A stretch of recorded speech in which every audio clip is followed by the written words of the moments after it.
اور کتاب یعنی قرآن میں مریم کا بھی تذکرہ کرو جب وہ اپنے لوگوں سے الگ ہو کر مکان کے مشرقی حصے میں چلی گئیں، پھر انہوں نے ان کی طرف سے پردہ کر لیا تو ہم نے ان کی طرف اپنا فرشتہ بھیجا، سو وہ ان کے سامنے ایک خوبصورت مرد کی صورت میں آیا۔ مریم بولی کہ اگر تم پرہیزگار ہو تو میں تم سے بچنے کے لیے رحمان کی پناہ لیتی ہوں۔ فرشتے نے کہا کہ میں تو تمہارے پروردگار کا بھیجا ہوا یعنی فرشتہ ہوں، اور اس لیے آیا ہوں کہ تمہیں پاکیزہ لڑکا بخشوں۔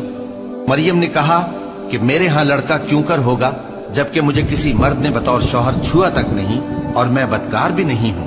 فرشتے نے کہا کہ یوں ہی ہوگا، تمہارے پروردگار نے فرمایا کہ یہ مجھے آسان ہے اور میں اسے اسی طریق پر پیدا کروں گا تاکہ اس کو ہم لوگوں کے لیے اپنی طرف سے نشانی اور ذریعہ رحمت بنائیں، اور یہ کام مقرر ہو چکا ہے۔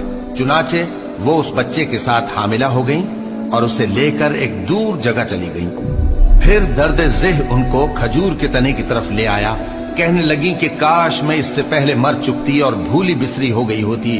تب ان کے ٹیلے کے نیچے کی جانب سے فرشتے نے ان کو آواز دی کہ غمناک نہ ہو، تمہارے پروردگار نے تمہارے نیچے ایک چشمہ پیدا کر دیا ہے، اور کھجور کے تنے کو پکڑ کر اپنی طرف ہلاؤ، وہ تم پر تازہ عمدہ کھجوریں گرائے گا، تو کھاؤ اور پیو اور آنکھیں ٹھنڈی کرو۔ اگر تم کسی آدمی کو دیکھو تو کہنا کہ میں نے اللہ کے لیے روزے کی منت مانی، تو آج میں کسی آدمی سے ہرگز کلام نہیں کروں گی۔ پھر وہ اس بچے کو اٹھا کر اپنی برادری والوں کے پاس لے آئیں۔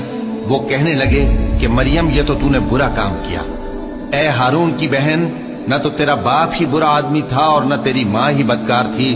تو مریم نے اس بچے کی طرف اشارہ کیا۔